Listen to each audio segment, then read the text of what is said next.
Okay, so now I'm going to show you how to use a full set of lashes. A full set normally comes on one strip, several lashes held together on one strip.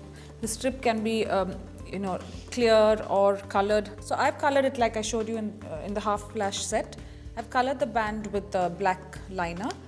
Now here's something you should know about lashes. Most often than not, they are made of human hair or mink and all of these things. When you buy natural sets of lashes, they don't shine. But if you buy artificial hair, sometimes, or the nylon lashes, they tend to have a kind of weird shine that does not look very nice in photographs.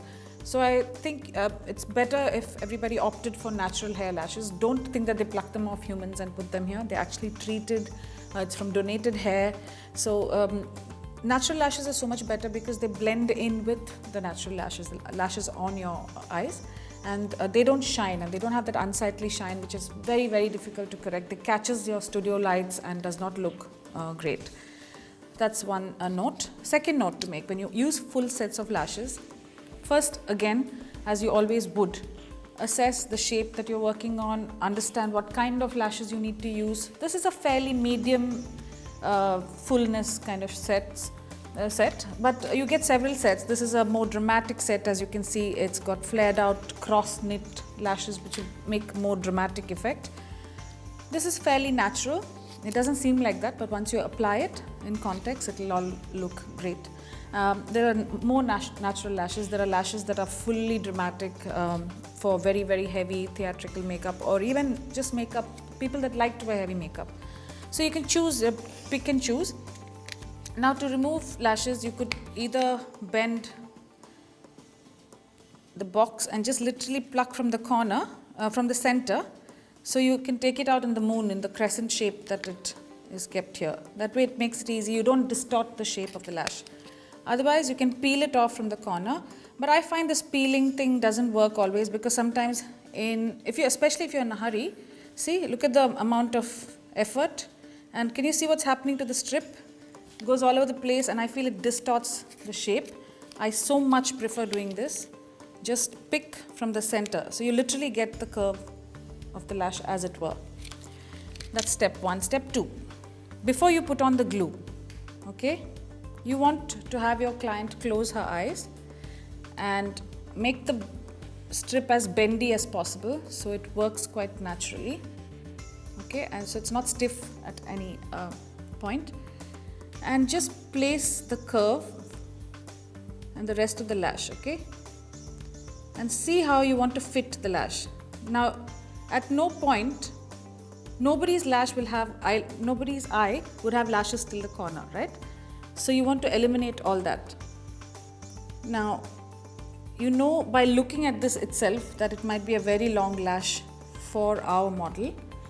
Now, when you place it, as you naturally see the hair, you will find, open your eyes please, the lash is this much longer than her eye. So you want to measure before you use, all right? Now you cut off the excess. So I would say about 4 to 5 from the corner. Now, why am I cutting it off from the corner while I could do it from the inside? Because see, this is a medium set of lash, okay? The insides are quite short, the rest of it is not too long. And for her, I think it will work better if she doesn't have very long lashes. If she had very long lashes, it would go right up to her brow bone, and that won't look nice. So I'm going to keep the shorter ones intact and lose some of the longer ones. Hence, I'm cutting it out from the outside. So use your discretion. See who you're working with and snip off what you may think is an excess. So I would knock off about 4 lashes from the corner. Now, once you have an idea that's how much it would take for her, knock it off the other lash as well. So you know at the very beginning how much you've done, how much you've removed. So you don't have to remember later. I've taken out 4 from the first lash, so I'm going to take it off from the other one as well. Now, when I look at the lashes, they would look more like it would work for her eyes. So I'm going to go for it. With the glue of your choice, apply a good amount on the strip. Make sure there's an even amount from start to finish. I mean from end to end. and give the glue a little, like a few seconds to tack, where it gets to a sticky consistency. Because if it's too wet and you apply it to the lash line, it tends to slide off and then you lose control over it. Having said that, also allow it a little bit of movement, so you can tweak it, you can place it where you want and adjust where you don't need it to be. So there, place the curved part first and fix the inner corner, hold it there and hold the outer corner. Now either you use tweezers or your hand. I'm using the blunt side just to push the lash into the base so it looks more natural.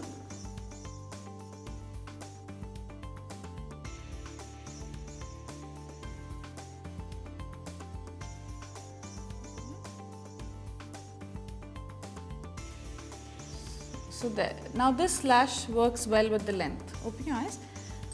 So make sure that you apply the lash exactly where the hair growth begins on a lash line. Hair never starts from the tear duct. It appears a little after the tear duct, So make sure that even your lash application follows that. Open your eyes. And there you go. That's just the lash. And of course, you can go in with the mascara, like I said, and kind of blend the both together. Open your eye, look down.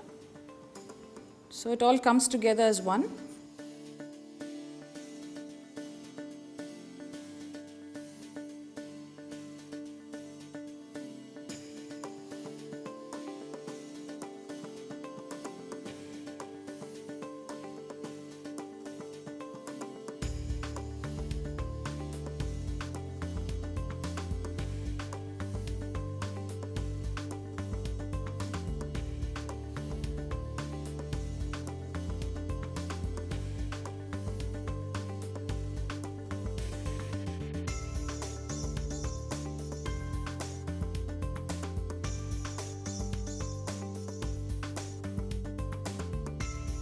I'm just going to proceed and do the other eye as well.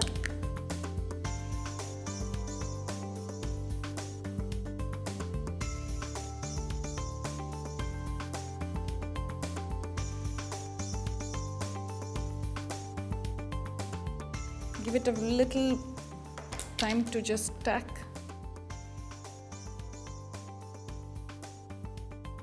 Work with the center first. Put the curved part first, because that's where it sits quite easily like that, and then work the corners.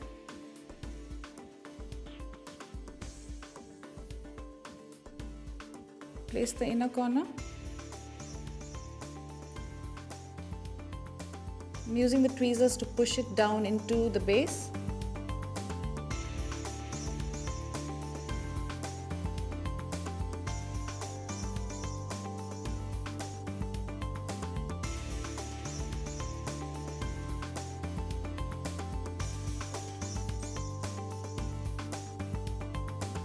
Just blend the two. Sometimes what happens is the glue in the tear duct area, this area, tends to stick to the bottom lash. And here's a little trick about how you can release that. First, you can release it by, open your eyes. First, you can release it by pulling like that, so the glue separates. Second, if the lash feels too tight, you hold the tear duct and hold the other end and just give it a gentle tug. What this does is it loosens the glue a little bit once it's dried and makes the lash more comfortable. Just going to do that. Not that she didn't say she was uncomfortable, but just doing it so it eases off the lash. And now to finish off, just quickly blending the two. Open your eyes, look down.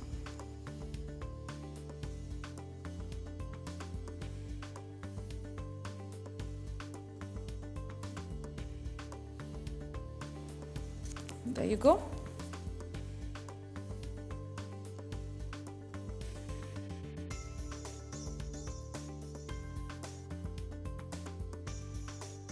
So yep, that's done.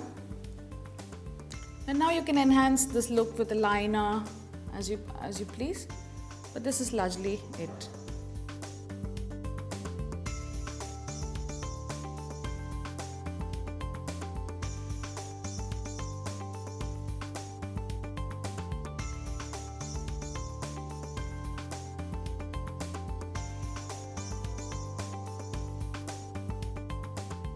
As with all other lashes that are on a single strip, it's better to remove from the outside to the inside, simply because it's less painful and the tear duct area is really sensitive, so you don't want to start tugging from this end. It can tend to, hurt the person that you're working with.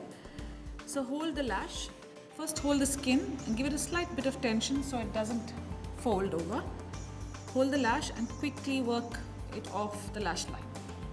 That way the glue will come off as well. So those were 3 ways in which you could apply lashes, and personally I love all 3 methods, and they work differently in different contexts as far as makeup is concerned.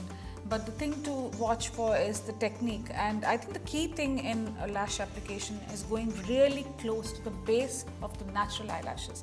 Once you have that drilled into your mind, you know that that's what you're achieving every single time. Another little thing that I need to tell you before we sign off is sometimes, especially lashes on very thick strips, do tend to lift off from the corners, either the inner corner or the outer corner. You have to keep an eye trained towards that in case you're using a heavy set of lashes.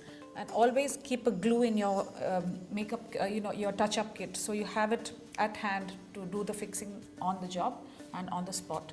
Several things that you'll learn along the way, but lashes really enhance an eye makeup, and getting it spot on is what you will achieve very soon with a lot of practice, with regular practice.